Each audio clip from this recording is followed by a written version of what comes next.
Hello and welcome. I will be answering WAEC 2020 Economics Objective Past Question 16. If a beef market is in equilibrium at $4 per kg, an increase in price to $6 per kg may cause A. Surplus in the market, B. Shortage in the market, C. Black markets to come into operation, D. Rationing to be introduced.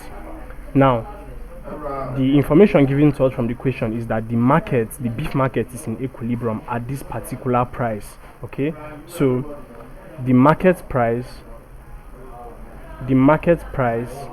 is at equilibrium at $4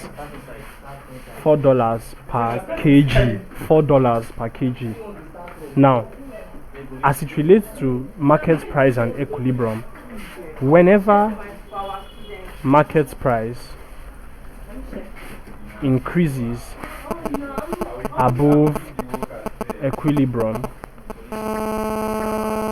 or above equilibrium price, whenever market price increases above equilibrium price, the supply is greater than the quantity demanded. And if supply is greater than quantity demanded, a surplus is created. So surplus in the market is option A. So option A is the correct answer to this question. Thank you, and please subscribe to this channel for more videos and for more past questions and answers.